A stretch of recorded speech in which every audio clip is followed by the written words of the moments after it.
네, 4시보다 조금 일찍 시작하는 날선 토크 썰전 라이브 시작합니다. 먼저 오늘 패널 소개하겠습니다.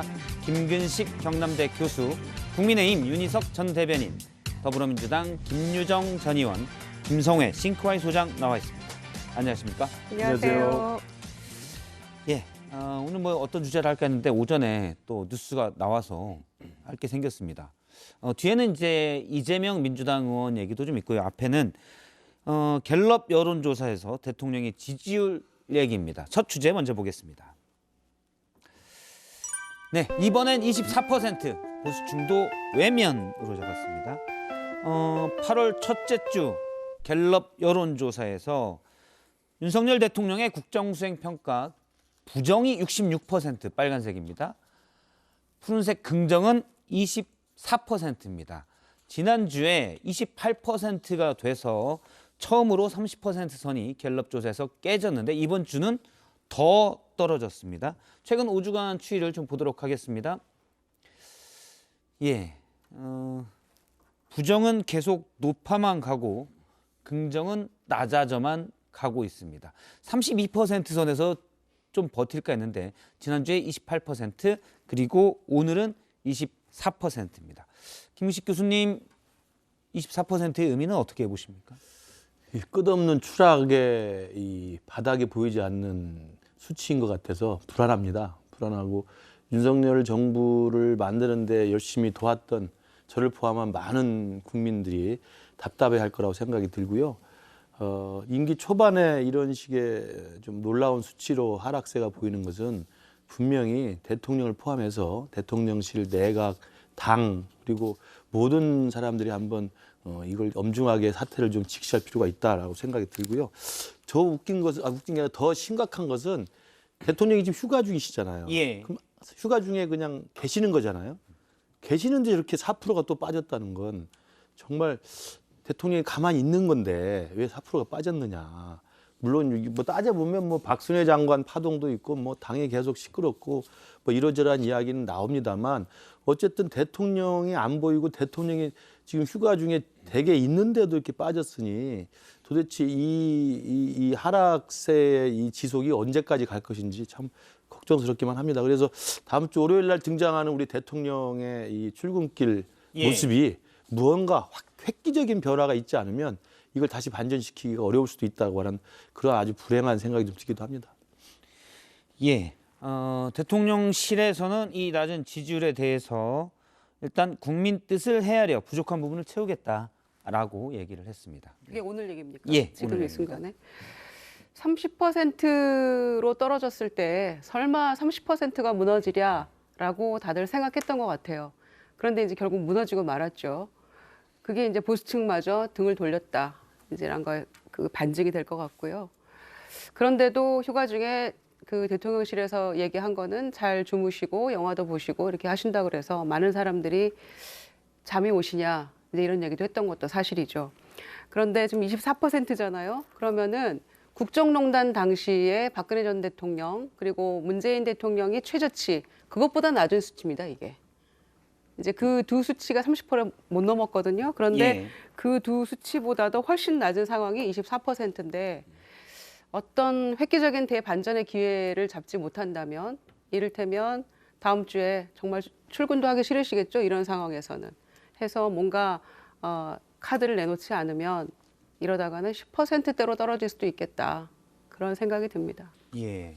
실질적으로 취임식이 5월 10일이었는데요. 6월 1일 지방선거까지는 선거 국면이었으니까 그렇다고 하고 6월 1일에 그렇게 우리가 선거 이긴 다음에 이제 2달 정도인데 이게 지금 그래프 보시면 변곡점마다 한 3군데로 짚을 수 있는 게 이준석 대표 징계.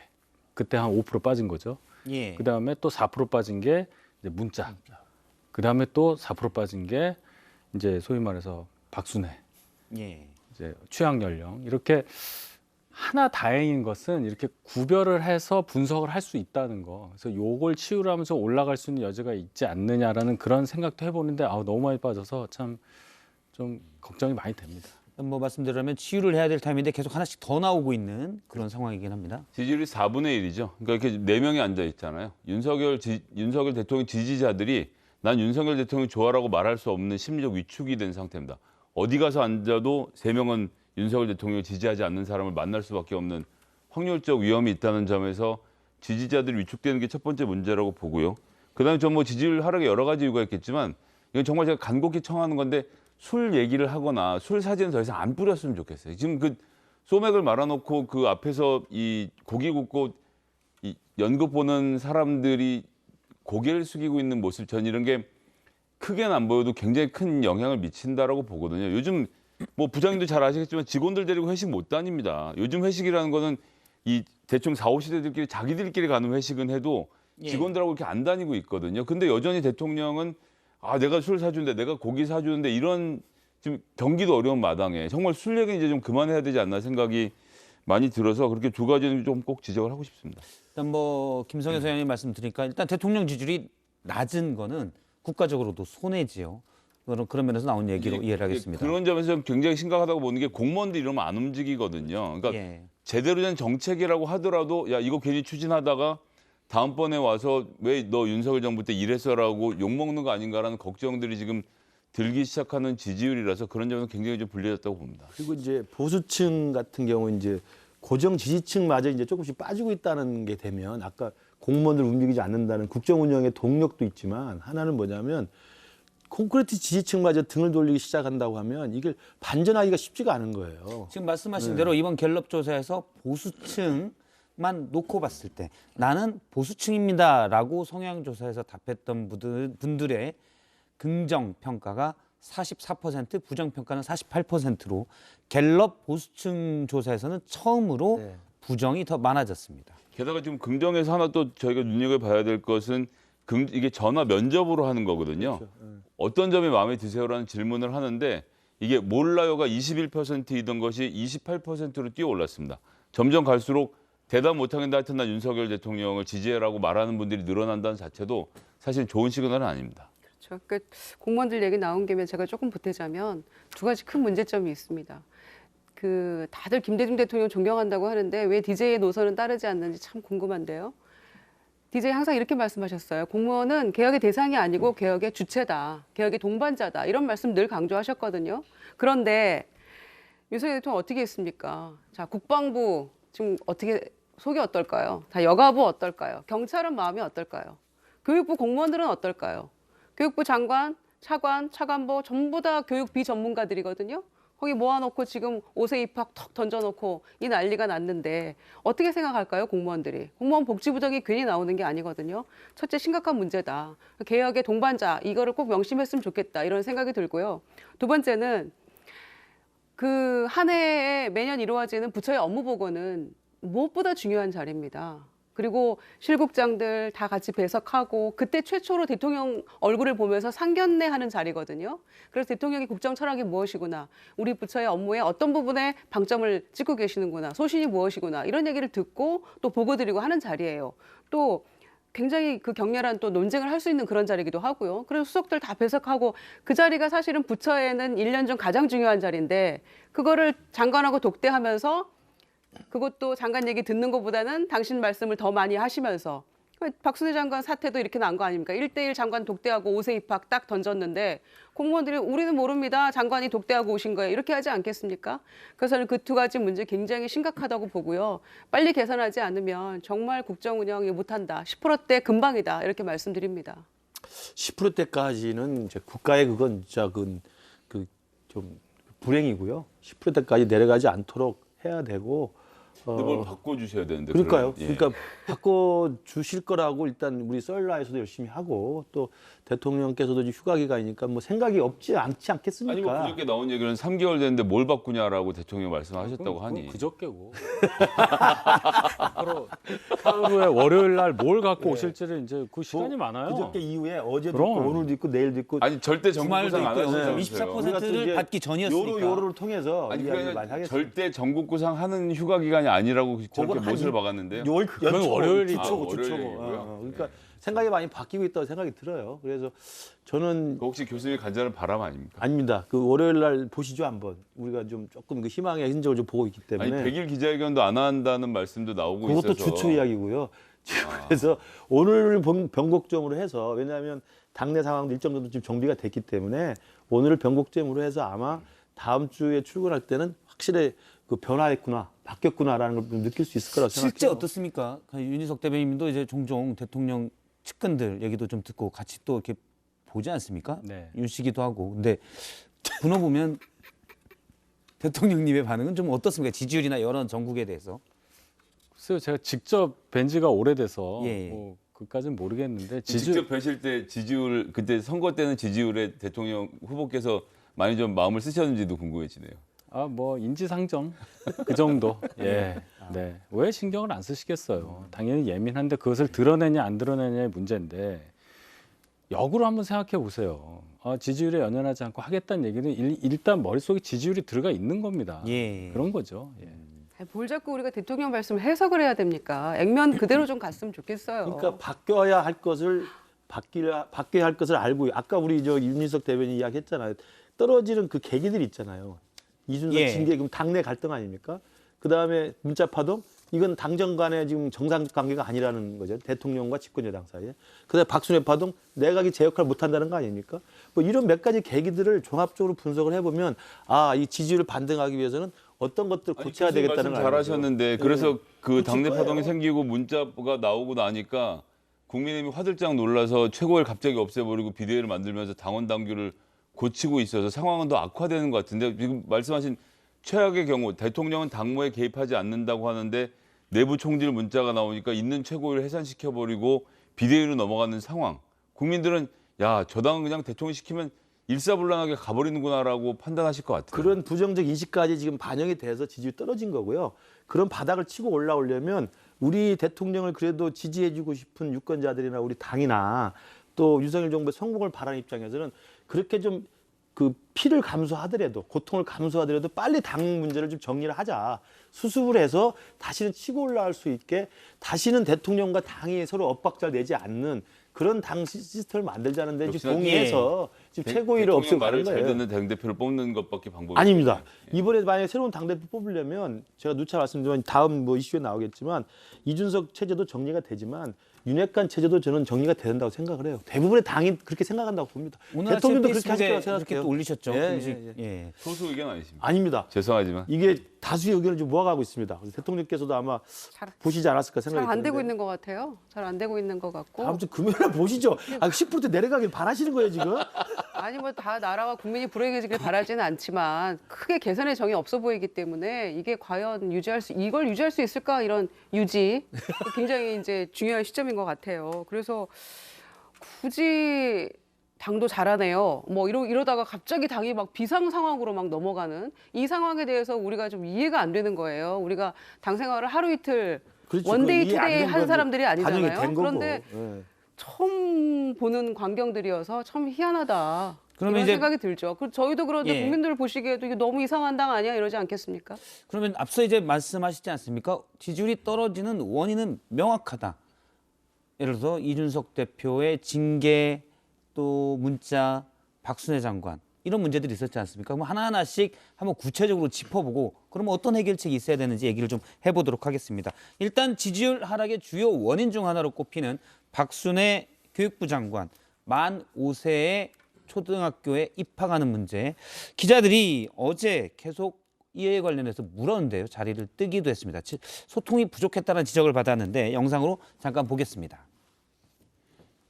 받으셔야 되는 거 아닙니까? 소통 안 하시는 거예요, 그러면? 기자들도 만나서 여론 실험하셔야 되는 거 아닙니까?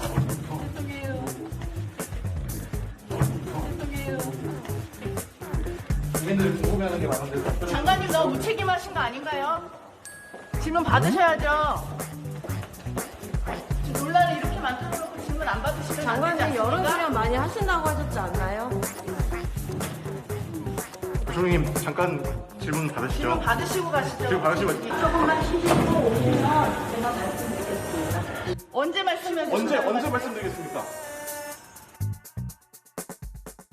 예, 소통을 하겠다고 했지만 기자들이 끈질기게 물었는데 답은 하지 않았습니다. 어떻게 보십니까? 최악의 장면입니다. 솔직히 그래서 저게 뭐 어느 신문에 라이브 방송으로 중계가 됐다고 하는데 장관이 저렇게 뒷모습을 보면서 신발까지 벗겨지고 뭐 새로운 용어까지 나오면서 무슨 예. 데렐라 저렇게 하면은 저분이 얼마나 더 버틸지 모르겠어요. 솔직히 말씀드려서 지금 저분이 청문회도 안 거치고 되신 분인데 예. 게다가 일반 장관도 아니고 교육 부총리 아닙니까? 부총리, 사회부총리. 사회부총리잖아요. 그런데다가 지금 교육부총리로 맞지 않는다는 전력들이 막 얘기돼서 우리 여기서 많이 얘기했잖아요. 예. 그것도 말끔 해소 안 되고 지금 뭐 청문회를 국회에서 이제 국정감사 때 또 한다는 이런 얘기까지 있는 와중에 이렇게 됐고 보여지는 모습도 저렇다. 학부모들하고 간담회에서도 뭐 저는 답답하네요. 정말 답답하고요. 교육은 백년지대계라고 그렇게 우리가 얘기하면서 교육정책 하나하나를 정말 심사숙고하고 수기 끝에 사회적 여론을 수렴하고 이렇게 해서 내놓아도 정말 여러 가지 의견이 분출되는 것이 바로 교육 문제잖아요. 그런데 만 5세 입학 역대 정권에서 조금씩 한 번씩은 다 검토를 했던 정책이라 할지라도 딱 못 박아서 의무적으로 안 했던 데는 다 이유가 있었던 거 아니겠습니까? 그런데 이거를 이렇게 졸속으로 업무 보고할 때 2줄 정도 들어가 있던 거를 하겠다고 하고 빨리 하라고 하고 이렇게 해서 지금 진행한 거 아닙니까? 그러다가 또 이 비판이 빗발치듯 몰려오니까 제가 그래서 SNS도 올렸습니다마는 윤 대통령 취임 후 최초로 지금 국민 통합을 이룬 사례입니다. 이게 5세 입학 반대로 첫 국민 통합을 이루어 주셨는데 호떡 뒤집듯 정책을 하루에도 한 서너 번을 뒤집어 버리더라고요. 인터뷰하면서 뭐 4년 예. 동안 할 일인데 뭐 12년으로 할 수도 있다. 뭐 여론 수렴하겠다. 학부모 의견 듣겠다. 이런 식으로 마구 뒤집어요. 호떡도 이렇게는 안 뒤집거든요. 4번씩 하루에 뒤집지는 않아요. 그래서 이거 보면서 과연 전 정권에 이보다 훌륭한 장관 있냐라고 내놓을 만한 장관의 본보기인지 정말 궁금하고요. 이번 월요일 날 오시면 비서실장부터 다 경질을 하시고 이 교육부 장관 또 바꾸셔야 됩니다. 일단 박순애 장관은 0.251%의 음주운전 과거 전력 논란으로 이미 신뢰를 한번 잃었었고 이번에 5세 입학 때문에 또 한번 신뢰를 잃어서 약간 장관으로서 또 부총리로서의 리더십은 많이 상실된 게 사실 아닌가라는 생각도 듭니다. 지난주 금요일에 우리 썰전 라이브에서도 이제 이야기를 했었습니다만은 그러니까 이제 정무 감각이나 정무적 메시지를 할 수 있는 훈련이 안 된 그냥 그 교수 출신이 갑자기 오셨네다가 교육에 대한 전문성이 없으니까 사실은 이런 이제 낭패가 벌어진 건데 저는 뭐 말씀 다 맞다고 보고요. 만약에 대통령이 휴가 끝나고 다음 주 왔을 때 지지를 반전할 수 있는 변화의 모습을 보여주려면 본인도 바뀌어야 됩니다만 이 단호하게 이 부분에 대해서 좀 저는 잘라내는 모습을 보여야 된다고 생각해요. 예. 그래서 적어도 다른 분은 모르겠지만 박순애 장관만큼은 대통령이 스스로 자진 사퇴 정도가 아니라 경질하는 것으로 해서 이 내각에 대한 경고를 좀 분명히 한다고 생각합니다. 저는 오늘 한국일보 기사 제목을 보고 정말 가슴이 철렁하고 내려앉았는데 7월엔 야근하며 정책 열공했는데가 제목입니다. 7월에 야근을 하면서 정책 열공을 했다는 얘기가 정말 아주 실제로 눈앞이 깜깜해졌어요. 예. 7월에 업무 보고 받는 달이었는데 11일 기재부를 시작으로 해서 저 업무 보고를 받았는데 그때 공부를 하다니요. 뭘요? 무엇에 대해서 어떻게? 전문가들 밤늦게까지 불러서 도시락 먹으면서 토론하셨다는데 그럼 그때 전문가들이라는 사람들이 다 각자의 주장이 있었을 거 아닙니까? 예. 그 주장 가져와서 막 이런저런 브리핑을 하면 그거 좋은데? 이런 얘기가 전 절로 나왔을 것 같아요. 그것을 보여줬던 아주 적실한 사례가 여가부 같은 경우에는 한 사흘 전에라도 폐지한다라고 얘기해주면 폐지로 보고서를 갖고 올라올 거 아닙니까? 앉은 자리에서 보고하고 있는데 당신들 폐지하라고 말하는 게 이게 무슨 업무 보고입니까? 게다가 지금 교육부권도 마찬가지로 지금 장관이 도망가는 게 본인이 철학적으로 운영해온 정책이 아니에요.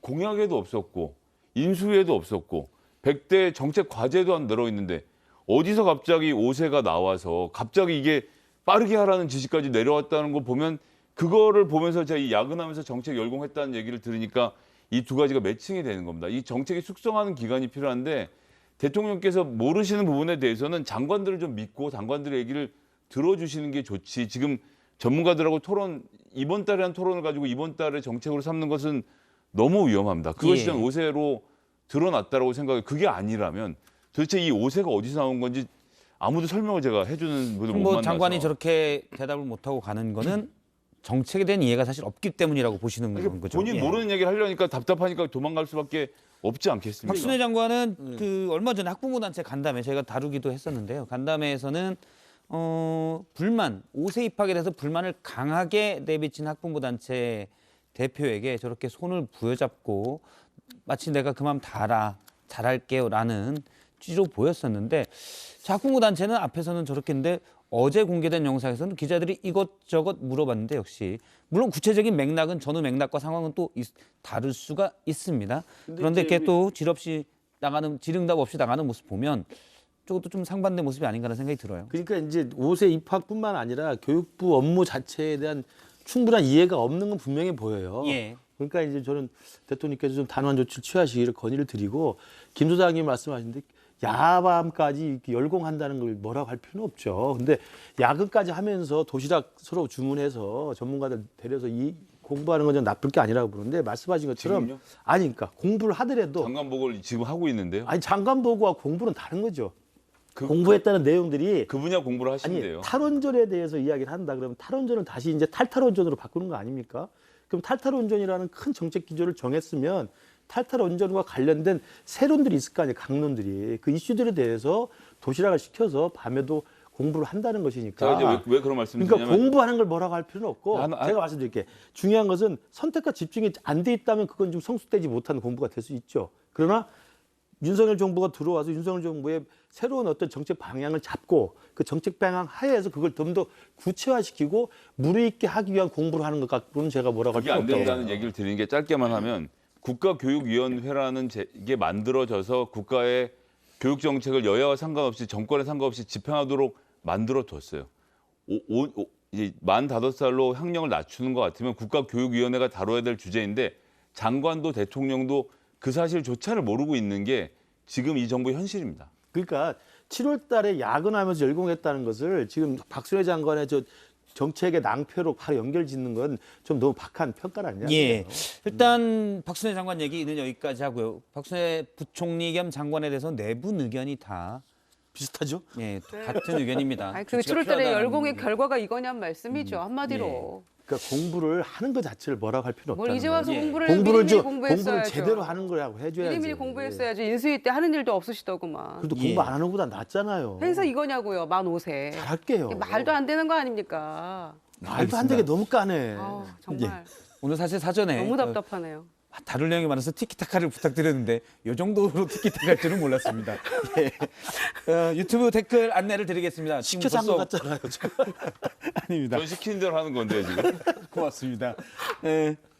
저희 금요일만 되면 동시 접속자 수가 엄청납니다. 그 박 부장님 때문이에요. 아니 내부 이것도 시킨 거잖아요. 월요일부터 금요일까지 다 나오니까요. 근데 그래서 일부러 머리 깎고 앵커님. 나오신 거 아닙니까 오늘? 어제 길어서 그제 그렇습니다. 예. 그제와 어제가 다르다니까 이렇게. 그렇군요. 댓글로 의견들 주시면 저희가 또 좋은 의견 소개하고 무작위로 두 분을 선정해 영화 상품권 보내드리도록 하겠습니다. 잠시 뒤에 한 10여 분 뒤에 또 선정을 하겠습니다. 그러면 지금부터는 자 박순애 부총리 겸 장관 얘기는 했고요. 집권 여당인 국민의힘 내부 문제를 얘기를 해보도록 하겠습니다. 오늘 상임정국위원회가 열렸죠. 그리고 여기서 지금 상황은 당의 비상 상황이다. 그래서 비대위를 할 수 있다라고 결론을 내렸습니다. 그 결과 들어보겠습니다. 첫째, 당헌에 대한 유권 해석안은 당이 처한 현 상황이 당의 비상 상황에 해당한다라고 판단을 했습니다.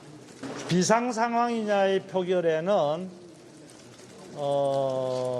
40분이 참석을 하셔서 29분이 찬성을 했습니다. 예, 오늘 이준석 대표도 페이스북에 입장을 냈죠. 상임 전국위가 열리기 전에 이렇게 얘기를 했습니다. 당대표가 말하는 것이 정론이고 그에 반대하는 의견이 보통 반기를 드는 행위다. 당대표가 내부 총질한다는 문장 자체가 형용 모순이다. 윤 대통령의 텔레그램 메시지에 대해서 직접 이렇게 비판을 했고요. 또 이 얘기도 있습니다. 윤핵관의 핵심이라는 사람, 2017년 대선에서 3명의 후보를 밀었던 삼성간호다. 삼성간호가 한자를 자세히 보시면 우리가 아는 삼성과는 좀 다릅니다. 3명의 성씨를 모셨던 사람이다. 이게 삼국지 여포가 그랬다라는 얘기인데 제가 삼국지 5번을 봤었는데 기억이 안 나는데 어쨌든 윤석 대표가 저 얘기를 썼습니다. 삼성은 여기에서 제 추측으로는 유홍이 아닐까 네. 싶습니다. 말씀을 하시죠. 뭐 반기문, 유승민, 홍준표라고. 저는 성만 일단 이름은 김근식 교수님이 말한 거고요. 예, 뭐반 씨도 많잖아요. 많지는 않죠. 아, 그렇습니까? 예, 알겠습니다. 자, 일단 비상 상황으로 들어갔습니다. 이거는 비상 상황으로 규정을 했으면 비대위 체제가 이제 만들어질 수 있는 그런 권한이 생겼다라는 그렇죠. 건데요. 이준석 대표가 어떻게 대응할 걸로 보십니까? 지금 이준석 대표가 지금 열릴 페북하면서 지금 계속 공세를 하고 있는데요. 저는 일단 상임 전국에서 오늘 이게 결정이 됐고 9일날 이제 전국에서 의결이 되면 사실 비대위로 가는 건 정리가 된 겁니다. 예. 물론 그 자체 과정의 절차상 논란이나 무슨 해석상 논란을 제기할 수는 있습니다만 정당의 내부에서 정당의 구성원들이 빨리 이 정리를 하자, 수습을 하자는 방향으로 해서 이 의결 기관을 통해서 의결했으면 저는 그 충분한 정당성이 있다고 보고 문제는 이제 이렇게 되면 결과적으로 이준석 대표가 복귀할 가능성은 이제 봉쇄가 된 겁니다. 봉쇄가 됐기 때문에 지금 이준석 대표가 상당히 지금 강하게 반발하고 있는데 저는 이 방향으로 가는 것이 옳다고 저 개인적으로 생각하고 예. 그럼 이준석 대표의 복귀가 불가능해진 만큼 다음에 전국위를 열어서 비대위로 간다면 비대위 체제 하에서는 그리고 다시 열릴 전당대회에서 뽑힐 새로운 지도부에서는 핵관들도 저는 좀 정리가 됐으면 좋겠다. 이런 말씀을 강력하게 드립니다. 그래서 이 문제가 됐던 강대강의 극한 대결의 양 당사자들이 서로 책임을 지고 이 선에서 물러나고 이제는 정말 윤석열 정부의 성공을 위해서 그리고 윤석열 대통령의 성공을 위해서 그리고 정권교체 국민들의 민심에 부응하기 위해서 제대로 일할 수 있는 집권여당이 됐으면 좋겠다. 전 이 상임전국위원회에서 굉장히 큰 불안의 씨앗을 잉태하고 끝났다고 생각을 합니다. 40명이잖아요. 이름 되면 누구나 알 수 있는 사람들이 다 하시는 거죠. 다선 의원들 뭐. 그래서 이 동네에서 정치 짬밥이 꽤나 되고 대통령 의정을 제대로 파악하시는 분들일 텐데 40분이 모여서 무려 10표의 반란표가 나왔습니다. 이준석 대표 다시 할 수 있도록 당원을 개정해야 된다라는 하태경 의원의 주장을 할 때만 해도 저 뭐 하나만한 얘기 저 한다고 저 통과가 되겠어? 예. 논의나 되겠어라고 저는 밖에서 지켜보는 사람의 입장이었는데 저도 그렇게 봤는데. 예, 40명 중에 무려 10표, 4분의 1이 그럴 수 있다라고 반란표를 지금 심어 놓은 것이거든요. 당장은 얘기가 됐지만, 당장은 통과가 됐지만 이것이 상당한 세력으로 자리 잡고 있는 현실이라고 하면 이준석 대표 또 제가 뭐 함부로 이름을 거론하긴 그렇습니다만 유승민 의원, 오세훈 시장 등 이런 그룹들과 함께 움직일 사람들이 안에 상당히 있구나라는 생각이 들어서 이 문제 결국 만만하게 정리될 것 같아 보이진 않습니다. 예, 맞는 말씀이에요. 10명이나 그랬다는 것에 놀라운 숫자라고 저도 생각했습니다. 10분이나 저렇게 생각하는 거야. 그만큼 비대위가 출범하는 과정에 있어서의 어떤 문제점이 많이 있었구나. 뭐 인정합니다. 좀 억지스러운 부분도 있었다고 볼 수도 있고 유이동 의원이나 이런 분들이 오늘 발언한 거 보면은 수긍할 부분이 있거든요. 그러나 어찌되었건 간에 항상 앞으로 돌아가 보면 이런 상황은 이준석 대표가 어찌되었건 개인 비리가 없었다면 의혹이긴 하지만 아직 그게 없었다면 없었을 일이에요. 이런 걸 처음 우리가 당했고 이것을 수습하는 과정에서 다 처음 당하는 일이었기 때문에 이러다 보니 오게 된 거고 그러다 보니 문자도 공개되고 뭐 이런 상황 아니었겠습니까? 그런 상황을 극복하기 위한 노력이다. 다만 조금 걱정되는 거는 이렇게 당이 수습해가는 모습과 반대로 이준석 대표 개인의 결기는 점점 세지고 있다. 그게 걱정인 거죠. 저는 일단 그 뭐 10명 기권도 4명 있습니다. 정확히 그렇죠. 보니까 40명의 상임 전국위원 중에 25%인 10명이 어떻게 보면 윤핵관의 뜻과 반대로 투표를 했고 25%가 그리고 4명 10%는 모르겠다. 기권한 겁니다. 그러니까 10명의 표가 나온 거 저도 좀 의외였는데 저는 이걸 반란표라고 규정하기보다는 우리 당 내부에 그래도 건강한 비판의 문화가 남아 있었다는 걸 저는 확인해서 저 기분이 좀 좋았어요. 그러니까 이게 왜냐하면 그 절차상의 논란이 반란표를 던지실 생각이었군요. 아니 저 상임 전국위원이 아니기 아니 때문에 이었다면 아주 불참했을 겁니다. 기권 10%에 그러니까 왜냐하면 이 절차상 논란이나 해석상 여지에 대해서는 사실 우리 윤 대변인이 말한 대로 억지스러운 부분이 많이 있었잖아요. 그러나 이제 정당은 자발적 결사체이기 때문에 그 방향으로 가는 것에 대해서는 그것들도 다 덮고 가자는 것이 좀 과반수가 넘었던 거기 그 때문에 방향이라는 게 대통령의 내부 총질을 제거하는 방향으로 간다는 게 우습다는 거죠. 양쪽 당사자가 다 물러난다면 저는 충분히 기사할 수 그건- 있다고 생각을 해요. 아니 그것도 윤석열 대통령식 화법에 따르면 그 반란표 25%도 내부 총질이죠. 아니죠. 내부 총질이죠. 아니 잠깐만요. 건강하고 제가 좀 더 합리적인 할게요. 문제 제가 좀 제기를 더 한 할게요. 거죠. 당이나 그럼 대통령실이나 저도 내부 총질해서 그러면 뭐 잘립니까? 그렇진 않잖아요. 아니, 이준석 대표가 건강하고 합리적 문제가 아니었던 거예요, 그럼? 보세요. 가도했죠. 이렇게 가도했죠. 하려고 방식과 행태가 가도했던 도대체 거죠. 4월부터 지금까지 이준석 조사, 윤리위 연다, 안 연다, 이번에 조사하네, 다음에 일주일 미뤘네 이렇게 했냐고요. 이렇게 우리를 피곤하게 했냐고 국민들을. 피곤하니까 그러니까 빨리 정리하자고 정리를 한 거예요. 그러면 4월부터 정리를 차라리 하는 게 맞았죠. 그런데 당이나 대통령실이나 딱 우리가 보기에는 두 가지 사자성어로 정리가 돼요. 사자성어로. 예. 아슬아슬 우왕좌왕. 그 사자성어. 양쪽 다 사자성어예요. 내로남불도 사자성어라며요. 제가 그걸로 징계 먹었잖아요. 2008년에. 그래서 심각하다 봅니다. 아까 우리가 24% 지지율 나왔을 때 보수층도 이제 등을 돌렸구나 이렇게 말씀하면서 우려하셨잖아요. 이게요, 당의 속이 부글부글 하고 있지만 그나마 100일도 안 된 대통령이기 때문에 이 정도 우리가 참는다 이런 모습이고요. 윤석열 대통령은 한마디로 정리하면 용병이셨잖아요. 우리 내부의 후보가 마땅치 않으니 문재인 정부에 대항해서 할 수 있는 용병 그건 좀 후보 아니었습니까? 심하죠. 왜 심해요? 영입 인사죠. 용병이었죠. 그래서 언제든지 지지율이 더 추락하면 이제 당이 등을 돌릴 겁니다. 보수층이 등을 돌리지 않아요. 김정 의원이나 우리 김 플러스 부장님이 당이 지나치게 돌리는 거예요, 이걸 이제. 비관적으로 보는 건데요. 국민의힘이요. 그렇지 않아요. 제가 이렇게 얘기할게요. 그래 이야기 좀 해봐. 국민의힘은 민주당 경이랑 달라요. 그렇지. 뭐 등을 돌린다 그렇게 야박하게 안 합니다. 총을 용병이라뇨. 그런 단어는 굉장히 나쁜 단어예요. 왜 영입 나쁜 인사라는 게 단어예요? 아니 용병은 돈을 주고 사오는 거예요. 예. 제가 볼 때는 그 40명 중에서 10명이 이제 반란표라고 말씀을 하셨지만 반란표라기보다 제가 아까 말씀드린 절차상 문제에 대해서 합리적인 문제 예. 제기를 한 것이고 그러나 과반이 되지 않았기 때문에 다 수긍을 한 겁니다. 저는 이제 마지막 남은 건 이준석 대표만 좀 수긍을 해서 좀 더 성숙한 모습을 보이는 걸로 해서 이 당의 내용이 정리가 되면 마지막 남은 과제는 제가 말씀드렸잖아요. 대통령도 이제는 좀 반성하고 성찰해서 아 내가 핵관만을 믿어서는 안 된다라고 생각하면서 핵관도 내칠 수 있는 과감한 좀 변신을 좀 했으면 좋겠다는 거예요. 이제 이준석 대표가 어떤 대응을 할지 일단 어제는 법적인 조치를 취할 것 같은 뉘앙스, 그러니까 효력이 없다는 가처분 신청을 낼 것 같은 뉘앙스의 그런 페이스북 메시지도 올렸었는데요. 어떻게 대응할지는 좀 지켜봐야 될 것 같습니다. 그러면 이제 강정 아나운서의 썰픽을 보도록 하겠습니다. 예, 그 전에 잠시 전하는 말씀을 보고 강정 아나운서의 썰픽 보겠습니다.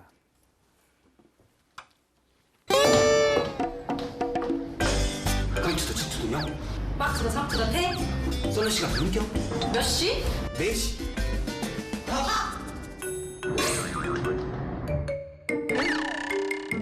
8월 1일부터 3시 50분 썰전 라이브.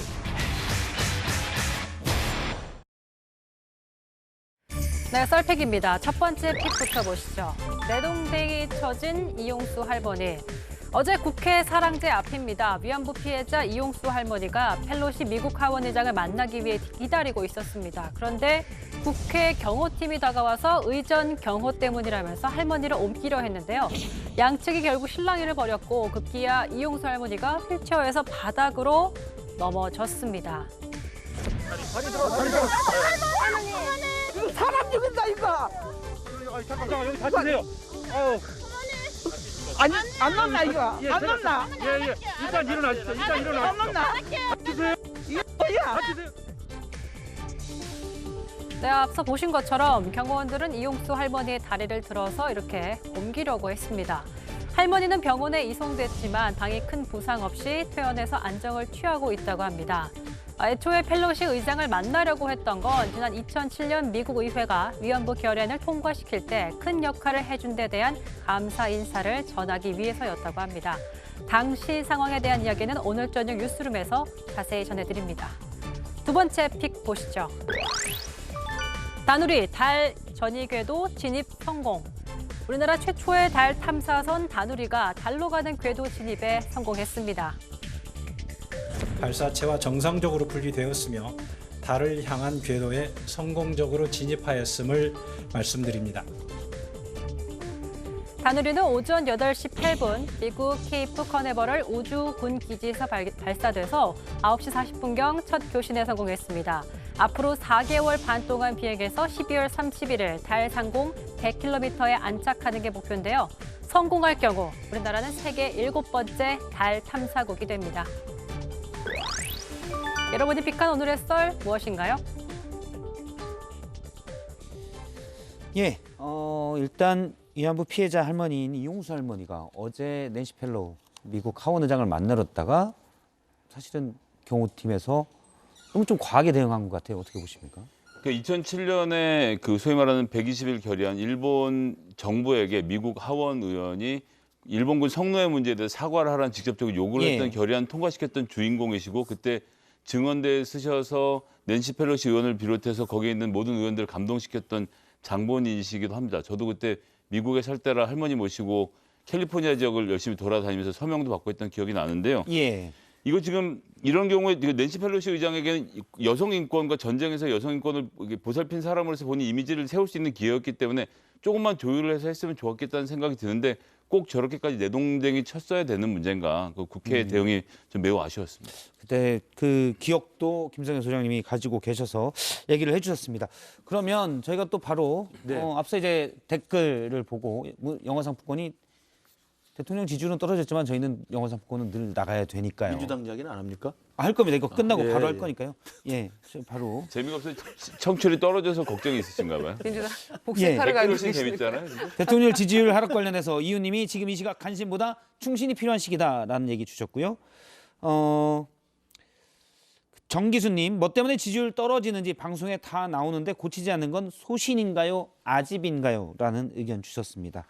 근육맨님, 지지율이 문제가 아니에요 라고 하셔서 제가 주의 있게 봤는데 지금 저에 대한 여자친구의 애정도 끝없는 추락 중입니다. 일단 저부터 살고 보고 싶어요. 영화표 주세요.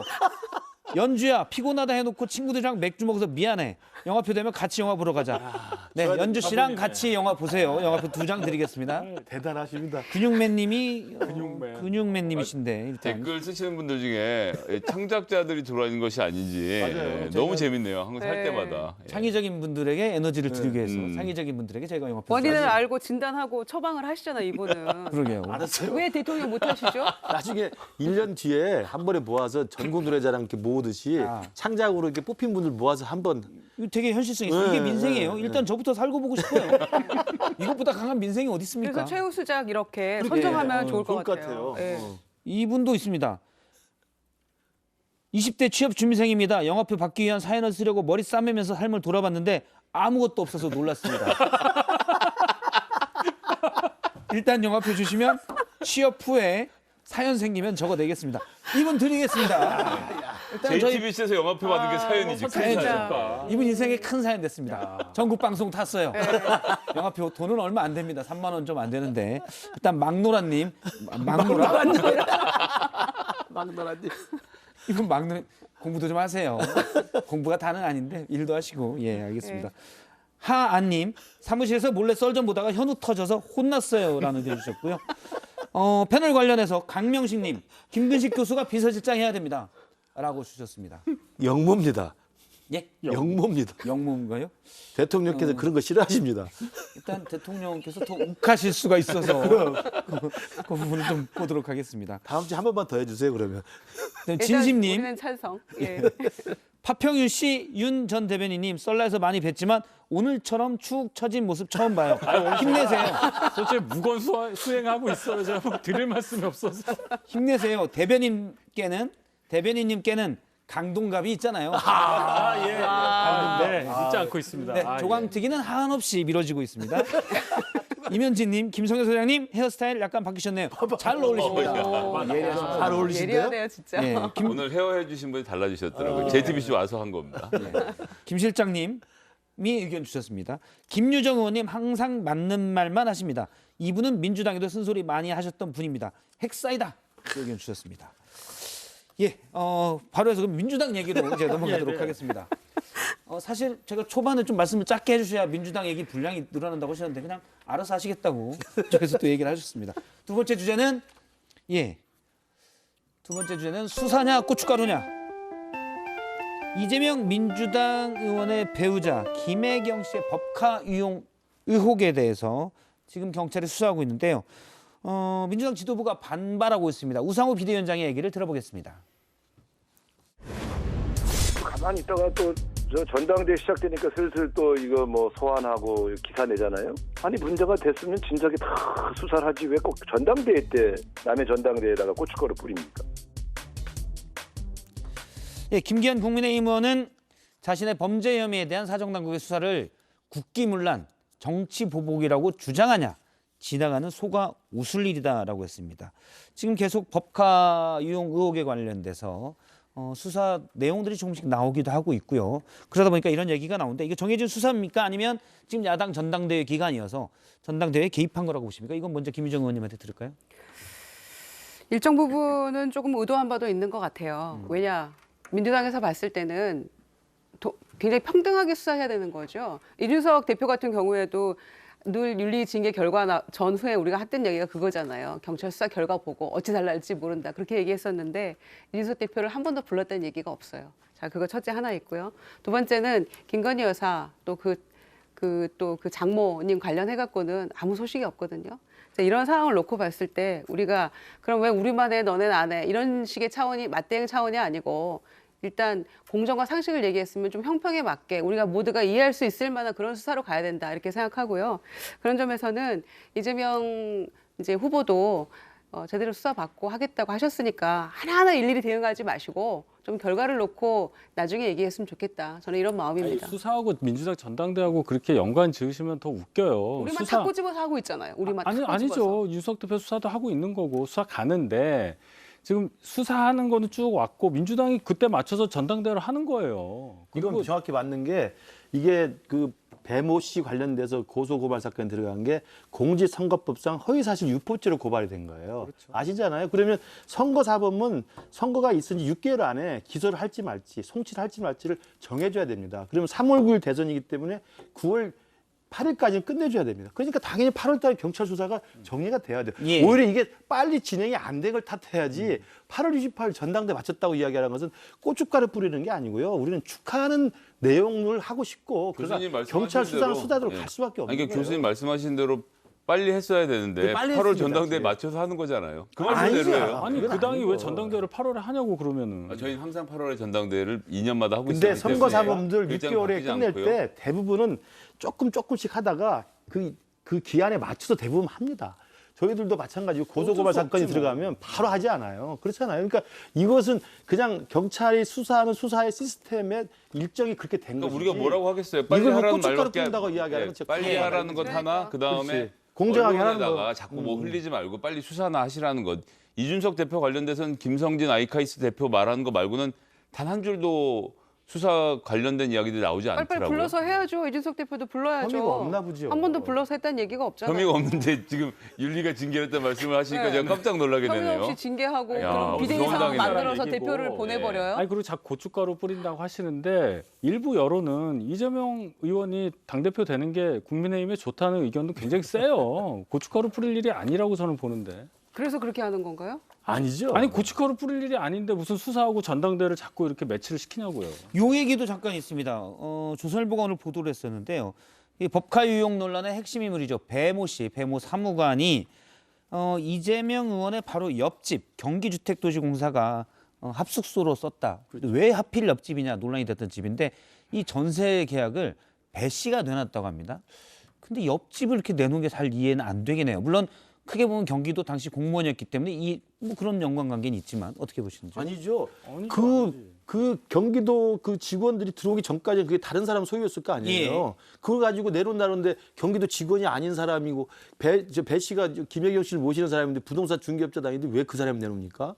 그것은 거기 살고 있는 이재명 지사 부부와 관련이 있는 집이기 때문에 가서 내놓은 거죠. 그냥 오지랖이 아니라면 그럴 수 있다는 그렇죠. 그럴 수가 없는 거죠. 연결이 안 되는데 왜 남이 남의 집을 소개소에 내놔요? 전 뭐 이거 입증하는 것은 굉장히 간단하다고 보는데요. 어떻게 GH공사에서 직원들 숙소로 사용했다는 거 아닙니까? 그렇죠. 그럼 직원들이 숙소로 썼으면 그만이 문제고 이거 왜냐면 GH공사가 내놓은 게 아니고 GH공사 부동산 매물을 보고 들어간 거니까. 그러니까 GH공사의 직원들이 거기에서 먹고 잤다고 하면 5만 가지 증거가 전 당연히 있을 거라고 생각하거든요. 이거를 간단하게 입증이 되는 문제고. 안 간단하지. 배모 씨는 왜 내놨냐고. 알아야죠. 뭐 무슨 권리로? 배모 씨가 무슨 왜 관계인데? 내놨냐고 그 집을. 배모 씨가 부동산을 찾아갔다는 거 아닙니까? 그러니까. 그 집주인과 배모 씨의 관계는 그 집주인과 배모 씨가 해명하면 되는 문제고. 그걸 얘기를 해야지 왜 엉뚱한 얘기를 해요. 중요한 것은 이것이 오늘 버벅 대신에. 아니요, 이것이 GH와 관련된 것이 아니라 이재명 후보의 선거 사무소로 썼다는 의혹에 대해서 우리가 의혹이 보고 있는 생기잖아요 지금. 거잖아요. 배 씨가 그러니까 내놨으니까. 그런데 이상하지 GH 않아요? 해명은 거기에 직원들이 숙식하는 장소였다고 하니 직원 얘기 할 게 없어요. 이 집을 왜 배 씨가 예, 내놨냐고. 그렇지. 그럼 배 씨한테 물어보죠. 그러니까 그 얘기를 우리가 그랬어 봐 얼마나 지금 열을 내셨겠어요. 김성애 예. 소장답지 않네. 오늘 지금- 머리 바뀌어서 그런지. 윤희석 대변인님 이제 목소리 이제 말을 하기 시작하는데 이제 시간이 다 됐습니다. 시간이. 제가 처음 할 때. 무거운 수행을 마지막에 깨시는 거예요? 들으시면 뒤에가 좀 분량이 됐었는데 예. 저희 또 해탈을 이재호 해가지고. 부모님이 기다리고 계시기 아, 때문에 예, 예. 오늘 네 분 말씀은 여기까지 듣도록 하겠습니다. 고맙습니다.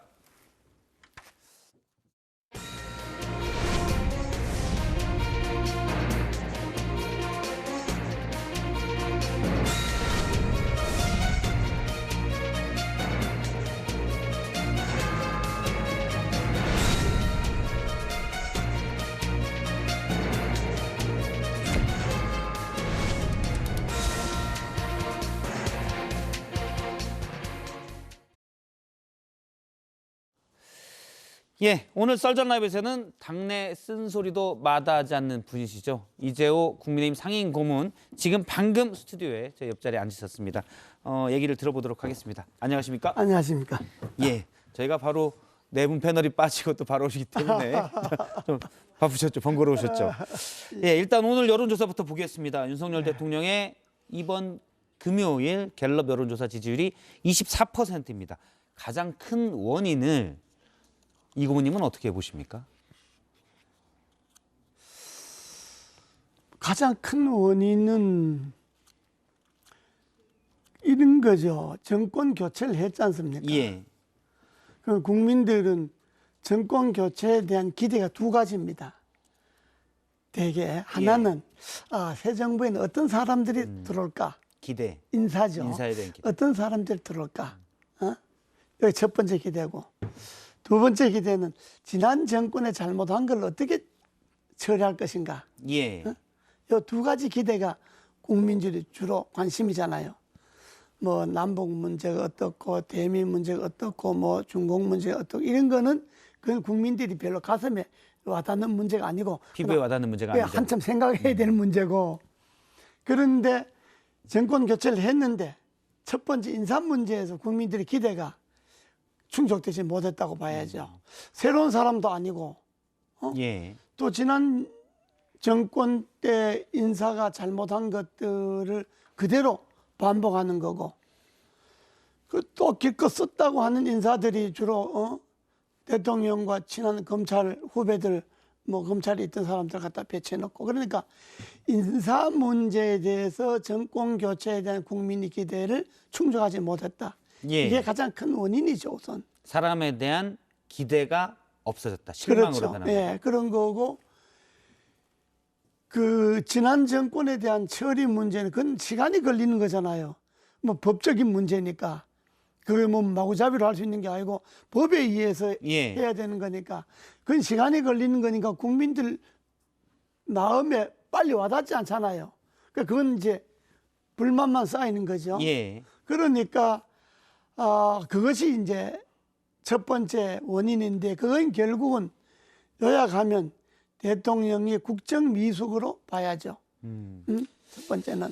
저희가 지지율 얘기도 예. 좀 쭉 하려고 했는데 조금 전에 속보가 나왔습니다. 저희가 지지율 얘기를 먼저 한 다음에 이준석 대표 얘기를 하려고 했는데 예. 오늘 상임 전국위가 열렸고 당을 비상 상황으로 규정을 해서 예. 비대위를 만들 수 있는 조건을 만들어 놨잖아요. 예.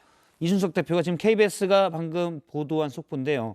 이준석 대표가 내가 직접 가처분 신청을 낼 것이다. 기자회견도 하겠다라고 얘기를 했습니다. 지금 KBS 보도로 저희도 지금 확인 중인데요. 일단 이미 이준석 대표가 법적인 절차의 정당성을 문제 삼을 것으로 보입니다. 예. 여기에 대해서는 어떻게 보십니까? 뭐 이준석 대표로서는 뭐 그렇게 할 수 있다고 보는데 예. 당이 이제 비상 상황이 아니라 비상 상황을 다시 만들어낸 거잖아요. 그러니까 이준석 대표로는 뭐 불만이 있고 억울함이 있겠지만은 예. 그러나 이준석 대표 본인도 생각을 해야 되고 정권 초기에 당도 생각해야 되니까 저는 이준석 대표가 이 정도에서 자기가 당을 위해서 내가 생각했다. 예. 이런 자세로 나가는 것이 이준석 대표가 후위를 도모할 수 있는 거지. 지금 계속해서 이미 당은 저렇게 결정을 해놨는데 이걸 다시 걸고 넘어지면 당이 계속 시끄러워지면 국민들이 그나마 당에 대한 기대를 점점 잃어버리는 거죠. 그러니까 아까 이야기한 지지율이 떨어지는 것, 첫 번째 이유 이야기, 두 번째 이유가 바로 당 문제입니다. 당이 전혀 정권 교체에 부응하는, 그러니까 정권 교체를 했으니까 이제 야당 여당 됐으니까 여당이 좀 잘할 거다 이런 생각을 했는데 그걸 저는 못했잖아요. 그러니까 당도 책임이 있는 거죠. 근데 이준석 대표 입장에서 보면 사실 말씀하신 대로 이재호 고모님 말씀대로 정미경 최고위원, 이준석 대표가 가까운 것으로 알려진 정미경 최고위원도 이제는 이준석 대표가 받아들여야 할 것 같다라고 오늘 인터뷰에서 얘기하기도 했습니다. 그런데 이준석 대표 입장에서 보면 당신들은 당대표를 징계할 정도로 초유의를 하면서 어떻게 보면 선을 넘었는데 지금 나한테는 선을 넘지 말라는 거냐. 당을 위해서, 집권 여당의 안정성을 위해서. 안정성을 해친 건 먼저 이른바 윤핵관 아니냐라고 변론할 수 있을 것 같은데요. 맞습니다. 이준석 대표 말은 나는 뭐 개인적으로 이준석 대표를 뭐 지지하거나 뭐 옹호하지는 않는데 항상 중립적으로 순서를 해주셨죠. 그런데 이준석 대표 입장에서는 이준석 대표 말이 다 맞아요. 저건 뭐 이준석 대표 당신 말이 틀렸다든지 그래 이렇게 이야기할 수는 없어요. 그러나 이 정치라고 하는 거는 내 개인의 감정이나 내 개인의 억울함만 갖고 정치를 하는 게 아니잖아요. 어쨌든 당의 대표로서 대선과 지선을 이기는 그런 큰 공로도 세웠지 않습니까? 그러니까 당을 위해서 이준석 대표가 공로도 많이 세웠어요.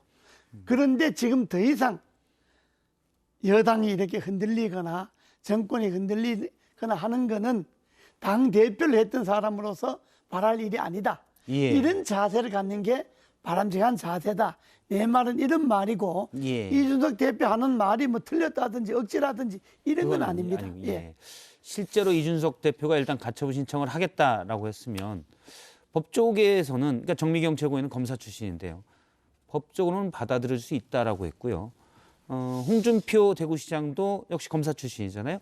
받아들일 가능성이 큰 사건이다라고도 했습니다. 저게 그렇게 왜냐 그러면 절차 과정에서 좀 그 엉터리가 많았지 않습니까?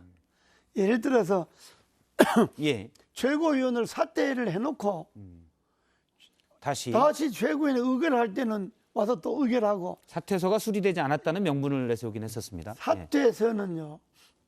임명직은 수리할 사람이 있어요. 임명한 사람이 수리하면 되니까. 최고위원은 선출직이잖아요. 누가 수리를 합니까? 내가 안 하겠다 그러면 그걸로 끝나는 거지. 그건 뭐 그 절차가 당이 이야기하는 거고 아마 법정으로 가면 물론 법정 이런 건 있습니다. 뭐 정치적인 일이고 정당의 일은 정당에도 해결하지 뭐 이런 그 지금까지 그런 그 관습이 있었는데 그러나 이준석 대표가 저걸 법적으로 끌고 가면 당이 지지부진한 이 혼란 상태가 오래 가는 거죠. 그렇죠. 그러니까 여당이 빨리 안정이 돼야 되는데 여당이 쉽게 안정이 안 되면 국민들에게 점점 더 불안만 주는 거죠. 그러면 이준석 대표가 지금 SBS 보도로도 나왔는데요. 가처분 신청을 거의 무조건 하면 된다라고 얘기를 했다고 하고요. 공개적으로는 이제 이준석 대표가 과거에는 뭐 저희도 많이 나오고 언론 인터뷰를 많이 했었는데 지금은 이제 공식적인 방송 인터뷰는 안 하고 있는데 지금 기자들과 만나서 하는 얘기가 계속 나오고 있는데요. 어제 아마 KBS 기자와 만난 것 같아요. 그래서 비대위 체제로 가면 나는 무조건 가처분 신청한다라고 얘기를 했다고 합니다. 그러면 가처분 신청을 상수로 한다면 지금의 지도부가 대응할 방법은 뭐가 있을까요? 앞서 말씀드린 대로 당대표가 가처분 신청하고 지금의 지도부는 비대위 체제로 가고 혼란상이 오래 갈 수 있잖아요. 그러니까 가처분 신청이 하루 이틀에 끝나는 게 아니잖아요. 그렇죠. 법정에 가는 거니까. 법정에 가면 비대위가 피고가 되는 거잖아요. 당이 피고가 되는 거잖아요. 이준석 대표는 원고가 되는 거고. 저게 만약에 재판 과정에서 비대위 결정이 저게 무효다라고 가처분에 받아들여지면 당은 더 혼란에 빠지죠. 예. 아주 복잡하게 되죠. 그러니까 저를 정치적으로 해결을 해야 되는데 당이 저거 너무 성급하게 밀어붙인 거예요. 애초에 당도 선을 넘어서 예. 말씀이시죠. 그 제가 이야기하지 않습니까? 비상상황이 아닌데 억지로 비상상황을 만들어 갖고 당원권 정지받은 사람을 갖다가 그 기간을 뭐 어차피 8월 달 안으로 이준석 대표 신병 문제가 결정될 것 아닙니까? 그 경찰 수사 결과에 따라서 그렇죠. 수사 결과에 따라서 같은 버튼. 예. 그러면 자연적으로 이준석 대표의 거취가 결정이 되는데 그때 비대위 이런 거 만들지 말고 바로 대표가 고리니까 바로 전당대회 준비위원회로 넘어가서 예. 바로 전당대회 준비를 해버리면 이 일이 간단히 끝나는 건데 이걸 억지로 비상상황을 만들어 갖고 당원권 정지받은 당 대표를 또 예. 물러나게 하고 이런 수순을 밟다 보니까 형식적 절차는 다 바른다 하더라도 그것이 그 형식적 절차를 만드는 과정이 좀 무리잖아요. 명분에서 깔끔하지 않기 그렇습니다. 때문에 예. 절차에서도 충돌이 있고 무리입니다. 법적인 소지가 예. 문제가 생길 소지가 있다 이런 말씀이시군요. 예, 대통령이 이번 주 휴가고 다음 주에 이제 나올 텐데요. 당 문제에 대해서 뭔가 언급을 할까요? 어떻게 보십니까? 예전에 정무 장관을 하셨지 않습니까? 예. 지금 정무 특보로 계시다면 어떻게 조언하시겠습니까? 당 문제는 관계 예. 안 하는 게 좋습니다. 아예 예. 아예 관여를 안 하는 예. 게 지금 제가 등임 장관 할 때도 그러고 예. 안 할 때도 그러고 항상 당시 이명박 대통령에게 당 문제는 관계하지 마십시오. 또 실제로 이명박 대통령이 당 문제는 관계를 안 했고요. 예. 그게 제일 낫습니다. 국정에 신경 쓰기도 바쁜데 예. 그 복잡한 당 문제 관계에서 대통령이 좋아질 일이 없습니다. 일단 내부 총질이라는 텔레그램 메시지는 공개가 권성동 직무대행에게 보냈던 메시지는 공개가 됐지만 그건 뭐 그냥 사석에서 들킨 것 같은 얘기고 예. 공식적으로는 아예 관여를 안 하는 게 예, 낫다는 그렇습니다. 말씀이시군요. 뭐 그리고 대통령이 지금 지지도가 24%까지 떨어졌는데 예. 겉으로는 뭐 태연하고 하지만은 속으로는 아마 불이 날 겁니다. 더구나 윤 대통령 성격에 속으로는 지금 진짜 불이 막 활활 탈 겁니다. 예. 예, 그러나 대통령이 뭐 겉으로 어떻게 하겠습니까? 여론조사 일희일비하지 않는다 이런 예. 그 공식적인 답변만 하겠죠. 뭐 이준석 대표 속보들이 나와서 그걸 좀 여쭤봤고요. 예. 앞서 이제 대통령 지지율로 다시 여쭤보면 예. 사실 2008년에 예. 그 이명박 전 대통령의 최측근이지 않았습니까? 예. 2008년에는 이른바 광우병 얘기가 있으면서 당시에 주간으로는 10%대를 취임 1년 차에 집권 1년 차에 예, 기록한 적 17%까지 17% 예. 있었고요. 뒤에 보니까 나중에는 좀 몇 년 뒤에 3년 차 때부터는 오르긴 했습니다. 1년 만에 다시 회복했죠. 예, 회복이 됐었죠. 50%대로. 지금 그래프로 나오고 있지만 1년 차 2분기 때 21% 분기 평균이 예. 주간으로는 17%가 예. 떨어지겠습니다. 그때 어땠습니까? 그리고 또 어떻게 올리셔야 된다고 생각했습니까? 그런 뭐 경험이 많이 조언이 될 것 같아요. 그때 저는 저 이야기라서 좀 미안한데 예. 이 정권이 교체하지 않습니까? 교체하면 교체된 대통령은 공개하기가 좀 어렵지 않습니까? 예. 당 내에서도 그러고 당 밖에서도 그러고. 그럼 누가 공격 대상이 있어야 되는 겁니다. 예. 소위 말하는 2인자라는 사람을 집중적으로 공격해서 대통령을 곤란하게 만드는 거지 않습니까? 이명박 대통령이 2월 25일 취임하고 지지도가 이제 떨어지고 소국이 파도 일어나면서 모든 초점이 저인대로 쏠렸죠. 예. 이재호인대로. 뭐 내가 뭘 특별히 뭐 잘못하고 뭐 행사한 것도 없는데 예. 더구나 총선에서 난 떨어졌지 않습니까? 그런데 모든 공격이 저인대로 쏠리니까 그래서 그때 제가 자리를 피해서 미국으로 갔죠. 그래서 야당이나 당내 실세에 대한 공격을 일단 무력화시켰죠. 예. 내가 미국으로 가버렸으니까 떠났으니까. 예? 두 번째는 대통령에 대한 공격을 해야 되는데 대통령에 대한 직접적인 공격을 못하니까 주로 예. 참모들 비서실 이게 집중적으로 공격을 하지 않습니까? 그래서 결국은 집권 취임 4개월 만에 비서실 싹 바꿨지 않습니까? 예. 그러니까 그거는 측근을 미국으로 보내고 비서실을 바꾸는 거는 대통령 스스로 내가 국민들 앞에 내가 잘못한 게 많습니다.